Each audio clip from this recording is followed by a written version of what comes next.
All right, here we go. I We got like some, that intro, bro. I like that countdown, man. Was fantastic. not too bad, not too bad. We'll give our executive director, Miss Anisha Burton, my cousin, the shout out on that because it's the first time I've seen that one. She told me it was a new one in here. I like it. I Not like too it. bad, not too bad. But we got a big time guest. Excited for episode number 2. Yeah, time flies in this league. A lot of great ball still being played. None better than what's happening in Grand Canyon University. You see the name at the bottom. We'll go ahead and bring Coach in, Coach Jamal Walker, assistant coach at Grand Canyon University. Coach, what up? What's going on, fellas? How you guys doing? We're good. Very well. We're just Very trying, well. we're Thank you. trying to heat up like you are, Coach. You guys are on fire right Yeah. now.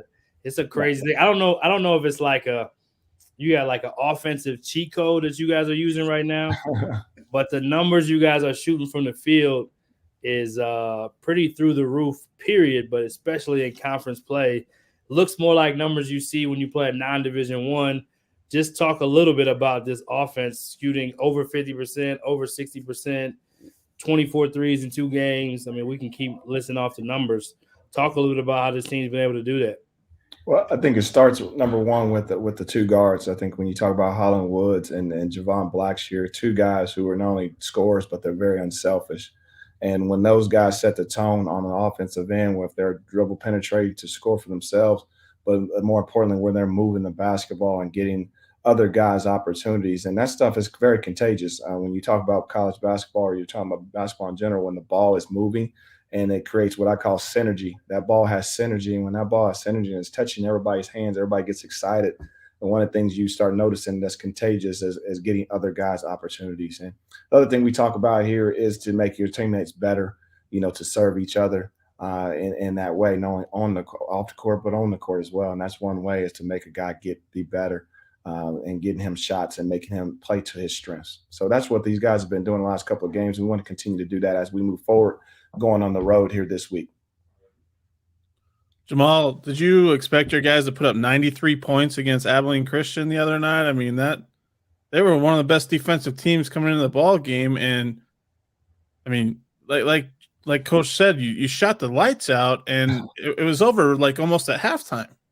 Well, no, I mean, we don't expect to. We want to just play really good basketball, and that's the key. Shots come and go. I mean, you can take good shots, and that's what we want our guys to do, is take good shots and share the basketball.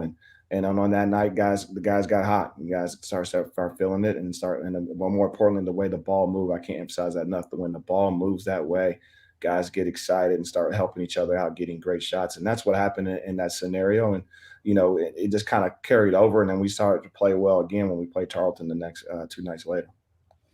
Coach, I'm gonna jump into non-conference real quick.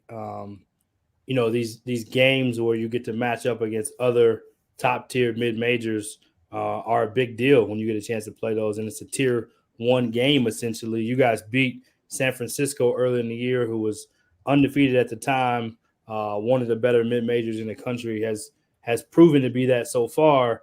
What is it like to be able to get one of those wins as you go into conference play, and how has that kind of helped you guys to be able to know that you are, because you're playing some of your best basketball now? That was a rather low scoring game, but since then you guys have almost taken off. What do you think you take away from that game, and what do those kind of mid-major matchups mean?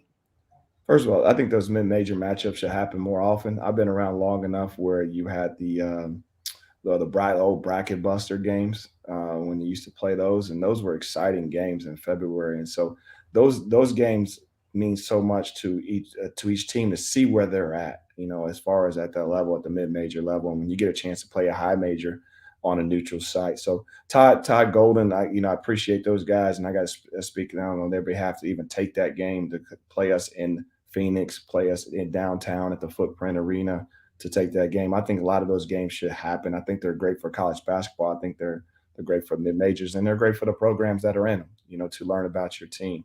So as far as our team on a non-conference schedule, I think it becomes really, really difficult to get those type of scenarios. And I just hope that we can continue to find, as we grow our program, to have more opportunities like that. Jamal, I want to ask you, this duo that you have in the backcourt, Javon Blackshear, Holland Woods. I mean, what do they do so? I mean, you've already mentioned about, making their other teammates better, but like, what do they do to make each other better?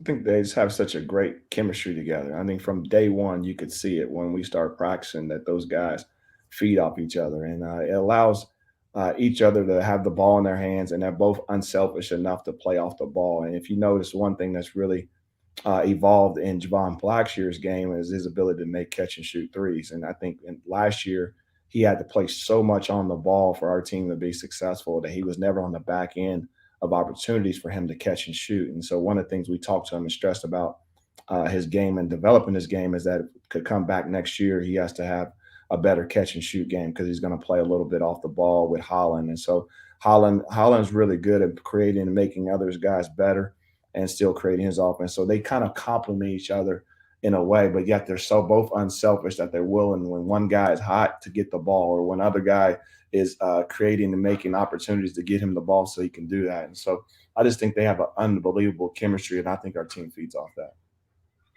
Talk about the change in rosters, I guess per se. Like last year, you had the two bigs, and Ash Midgard, Alessandro Lever.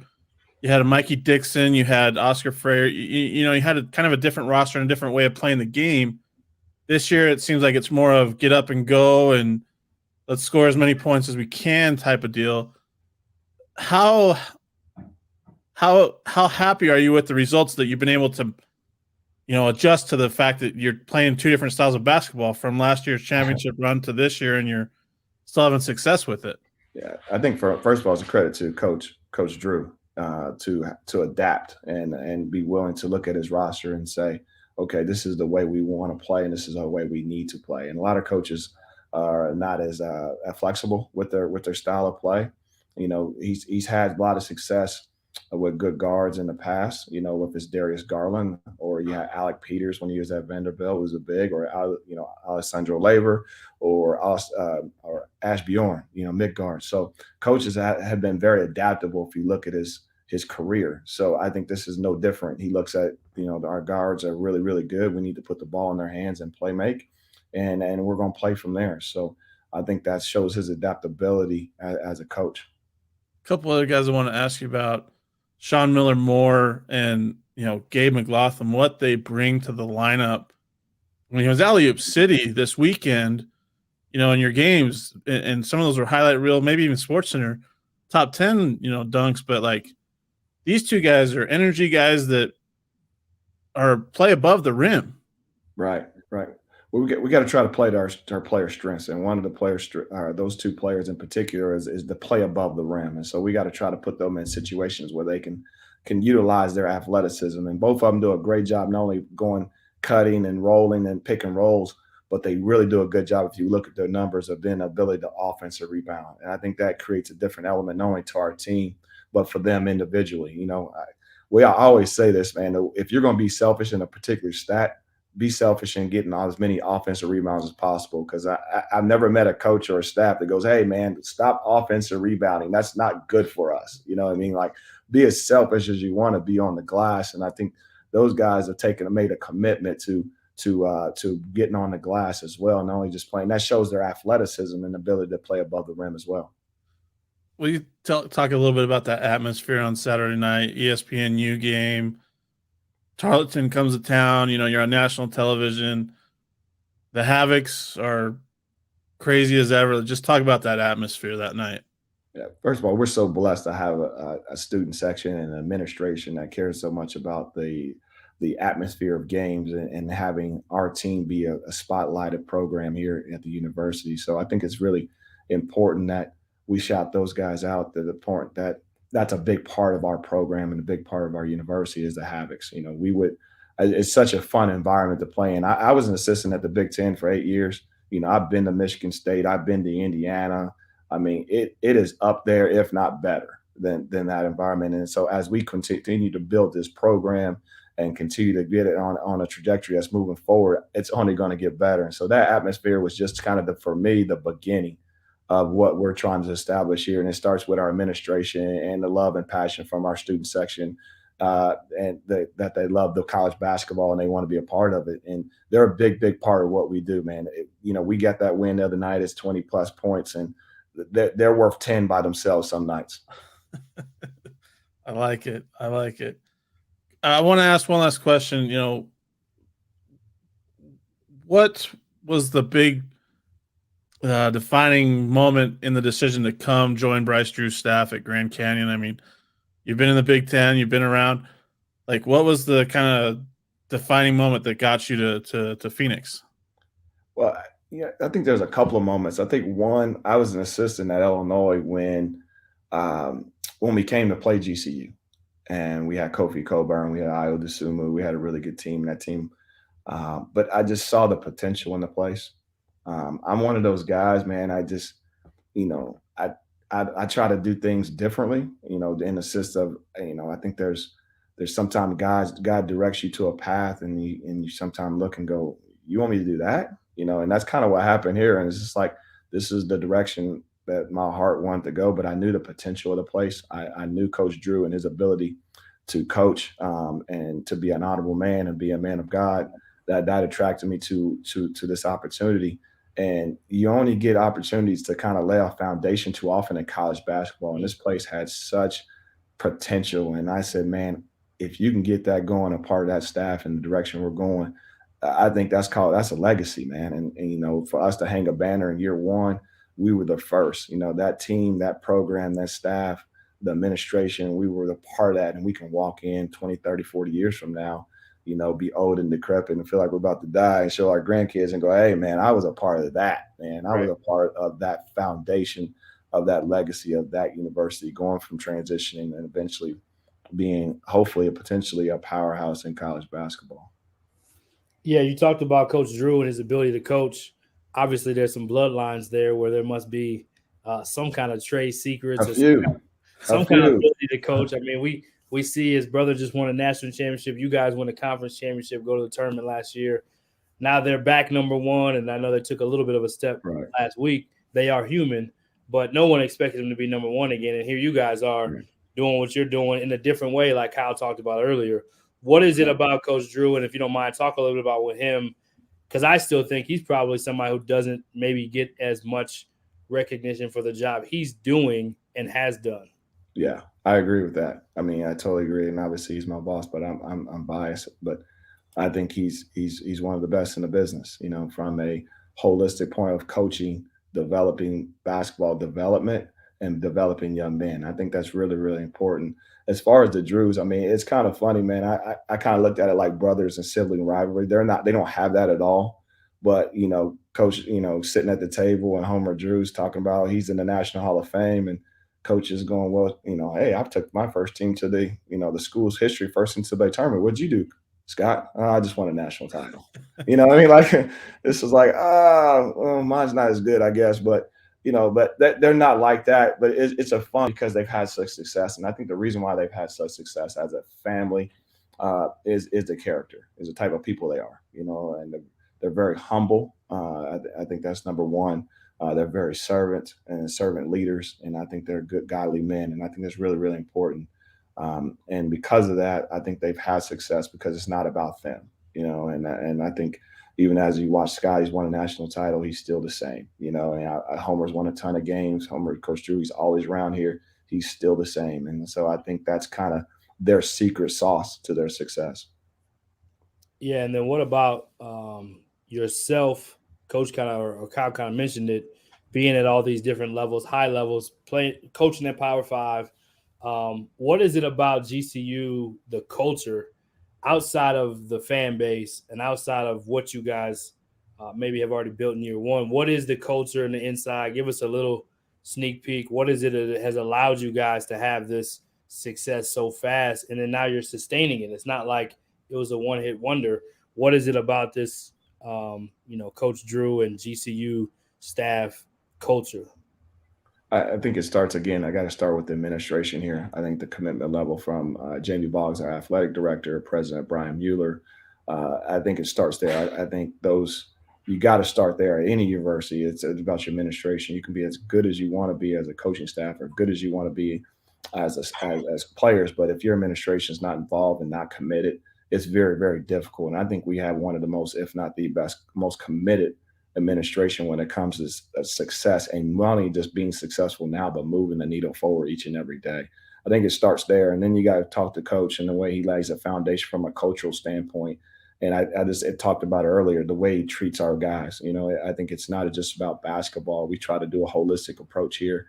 That's not only this basketball as a student player, but spiritually as well. We're fortunate enough to be at a Christian university where we can talk about God, and it's something that's at the foundation of our program. Not all our players are Christians or followers, so to say, but we're gonna be teachers from a biblical perspective. I think our coaching staff does that. We talk about it periodically, and it's something that's very emphasis. And not only places can do that, and not only staffs can do that. So that makes us very, very unique. So we're not for everybody, and I say that to coaches and families all the time. We're not for some people, and that's fine. But that's what makes us successful, because we try to find those people who we can connect with, and they can connect with us.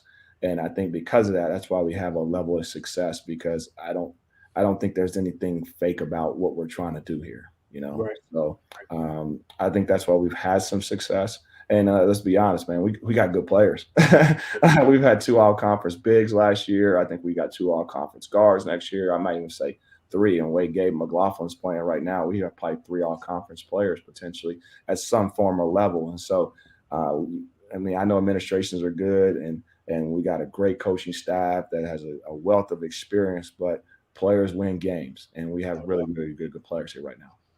The players that you guys have, Coach, is there a specific kind of makeup that is a Grand Canyon or GCU, this new era makeup? Are there boxes that need to be checked? You said character. I know that's one, but is there something you specifically, or Coach Drew specifically, looks for in his players and the makeup of his players? No, I think it's character, man. I think it's so important, man. Character can win you a lot of games, man, when you have guys who are about the right things. And so character is number one here. I think the second thing is we look for guys who are winners, man. If you look at Javon Blackshear, sucker won 4 state championships in high school. I mean, that's impressive. He's won in AAU, he's won in high school, and he's winning in college. And I think that translates to the level. We talk about a lot about winning and being a champion. And if you can bring in guys who understand that, or who have a level of understanding what that's about, and we are fortunate enough he was here. And the one thing we've talked to him about is building that brand of himself and the program of being a winner. And that's what he is. And he gravitated to it really, really fast, because he understood what winning was all about before he got to Grand Canyon. Now he's really reaping the benefits of it. He's just an example. We got several guys who won state championships, from Gabe McLaughlin, who won a high school state championship at Basha. We've had guys who've been winners. And so that's something we try to really find and identify as guys who won at a high level. Well, and you talk about that character. I mean, that has to help as well in adjusting to different roles. I mean, changing roles. Like you said, Javon Blackshear goes from being the ball handler last year to now playing off the ball and being more of a scorer this year. Yep. Gabe McLaughlin was the 6th man of the year last year, and now he's a starter for it. Like, I feel like that plays into the success, as well as that the high character guys are able to adjust to their role without any complaints or anything like that. They just want to win.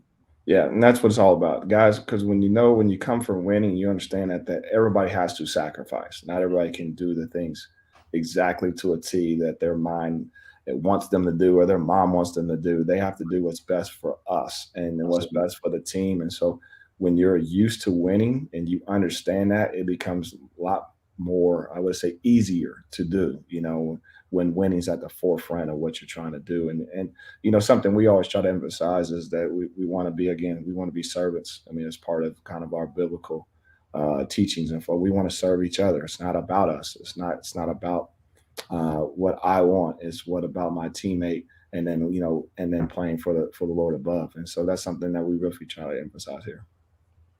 Kyle, let's get one more before we ask the funny story. We got a funny story, Coach. I don't know if you knew that. Okay.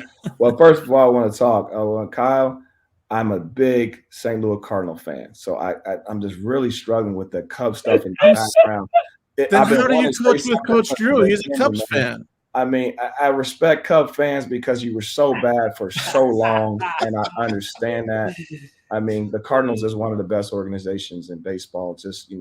I'm not going to deny that, but I'll agree okay, with you okay. Just 100% wanted on to that. make sure. Okay, all right. Yeah, 100% on that. I told him me and my dad have discussions about that all the time about the Cardinals being one of the best organizations in baseball. So yes, 100% Okay, agree. all right. Let's just get that out in the open. Okay, now I feel better. Okay, let's continue. Okay. Well, I want to ask you about the WAC. You've seen the craziness that's gone on. You and New Mexico State are kind of up there. Sam Houston, you got a big one this week against the Bearcats, and SFA. I mean, what have you seen when you watch it on film? When you watch these other games around the conference? I mean, it's kind of a wild season so far. Yeah, I mean that's conference play at every level I've ever been at. It's different in conference. The one thing that's different about the WAC this year is the implementation of those teams from Texas and being from the Southland. It's a different style of basketball than what we've seen in the WAC. And I think you got to give credit to Mexico State for how the WAC was starting to form out before we got here. It's something we discussed when we took the job is how dominant they were and how big they were with size. How they rebounded and dominated the glass. Is something we emphasize in recruiting. That's why we took Alessandro Lever, or we had Alessandro and we took Ashby on, we played them together. It was something, it's a credit to them. Now as you look at our league, you implement the Stephen F. Austins, the Abilene Christians, the Sam Houston States. They play fast, they play up tempo, they got fast guards. It is a kind of a contrast of styles, to be quite honest with you, from the teams from the older WAC to the new WAC. And so you see it's going to be interesting to see how that plays out, because I think some teams are going to have to make some adjustments. I know something that we talked about when they added them is we wanted to add more speed, and that's why we took Holland Woods. We took another point guard. We know we needed that. We want to take more speed so we can play different ways. And so I think that's going to continue as this conference, everybody gets more adjusted to this conference. You guys aren't going to look ahead to next Saturday, right? You're focused on Thursday night. Yeah, I mean, you got to. In this league, it's I know the old. I'm one of those dudes that hate when coaches come up there with all the the coaches talk, and they're just like, man. But it's truly you got to play them one at a time, man. If you look forward to those, we look forward to every game because every game matters. Every game counts the same on. It's either going to give you a win or it's going to give you a loss, and so. We want to be at the forefront. We want to play for championships. We're not denying that here. It's something we talked about when we walked in the door. We're going to play for championships, and we're going to have a championship mentality. So, and in that championship mentality, they'll understand that every game matters. And so we want to play to a style or to our way in which we're playing for that championship. And so that takes every day, not only in the game, but in practice. We want to have a practice mentality. We want to appreciate the process. And the thing I want to emphasize, even if we lose games, for us, it's about the process. How did we play? How did we do things? You can play really, really well in this league and you still could lose a game, and that's okay. Let's continue to strive to be the best team we could possibly be. And that's through the process of getting better in practice, and hopefully those will result into wins in games. All right, Coach. Funny story. You got a funny story for us. I know you're a baseball fan. You just revealed that to us. What's a funny story you got? It's going to have some St. Louis Cardinals. Watch this. Watch it. A funny baseball story? It don't have to be baseball. It can be anything. Basketball, this team, family, whatever you got. Yep. Oh, I don't know, man. That's kind of an on the spot thing. I think for me, I'm a big Chiefs fan too. And people always make fun of me all the time because I'm from Kansas, so I'm supposed to be a Royals fan. Well, I don't like the Royals, and here's why. Here's why I don't like the Royals. I grew up in the mid-'80s, and they had Vince Coleman and Ozzie Smith, and they had a game called RBI. Remember, I'm the same. Yeah, that was one of the great ones. Yeah, I used to play with them all the time, and so I was always those guys, and I would win because you could steal all the bases. You know what I mean? You could steal all the bases with all that speed on the Cardinals, and so that's why I became a true Cardinal fan. And I went to St. Louis University, and my coach was Charlie Spoonhour. And if everybody knows Charlie Spoonhour, Charlie was a huge Cardinal fan. And so we hit it off from the beginning. And Charlie, I know I probably should say, but Charlie used to actually drop his tickets sometime in the office. And I look down and he go, hey, something's on the floor and not go to the Cardinal game. You know, he would give me tickets to the game. So I hope we don't get anybody in trouble. This is like 20 years ago.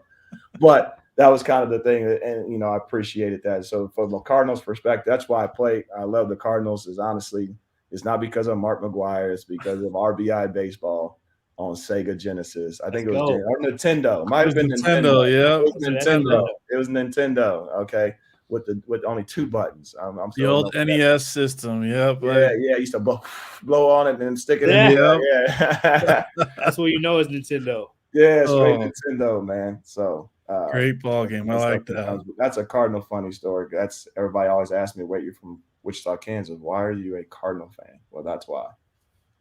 Nice. Coach, we appreciate you joining us, man. And you guys are obviously on fire, excited about what you guys are building there and continue to support. Love to see that, you know, great men in college basketball being able to get wins too. So salute to you guys. Keep up the great work, man. And the next conference season, as it keeps going on this season, we'll have to bring you back and talk some more about some of these games and some of these matches. But good luck the rest of the way. Guys, appreciate it. Thanks for you guys doing what you're doing for our league and putting it out there. And I will come back definitely, but Kyle has to remove the Cub stuff in the back for me to come back. Okay. And tell Coach Drew at some point in the year we're coming for him, so he's got to get ready. Yeah, most definitely. We'll definitely do that, guys. I appreciate it. Thanks, Coach. Thanks, man. Good luck. All right, as always, another great episode. We let Kyle break it down as always. I'm super biased to Jamal. He's one of my favorites in the business, just a high-level coach in person. Let's talk about this squad for 60 seconds, and then we on to the next one. Listen, I like this GCU squad. Javon Blackshear has stepped into the scoring role that he didn't play last year because of who they had in their lineup. Had to change, make an adjustment, and he's stepped into it perfectly. Holland Woods, best compliment that Bryce Drew could have given Javon Blackshear as a ball handler around the perimeter. Creates opportunities for everybody. I mean, if you haven't watched the Lopes play, watch them this weekend. Sean Miller-Moore can jump out of a gym. Gabe McLaughlin is relentless on the boards, but they have other role players too. I mean, Chance McMillian, there was a game a couple weeks ago where they were plus 17 with him on the floor, and they struggled without him on. It's just amazing the depth that this team has, and you wouldn't have thought, you know, that would have carried over from last year's WAC tournament championship team and WAC regular season championship team. But Bryce Drew, Jamal Walker, their staff, they reloaded. They even have Tayshaun Cherry, who's been red hot lately from Arizona State as well. So they have the pieces in place. I like this GCU squad. Big week ahead as they go to Sam Houston, Stephen F. Austin. If they can get through that unscathed, they have a big one, you know, on January 29th in Las Cruces. But, like, this team is right where it needs to be. They get up and down the floor. They play with a lot of energy, and they shoot it well. Like we said, 24 three-pointers in their 2 wins this week. Split it evenly, 12 in each game. Take that part out, the 60% and 50%. And you know, from last year and from the makeup of this team and this program, they're going to defend too. So when you can score at that level and get stops, yeah, it kind of gives other opponents the chills. But in the meantime, we'll talk more about this squad on the full episode. We appreciate Coach Walker. And you guys know where to find us. All Access Network YouTube, along with WAC Hoops Digest. And we will see you guys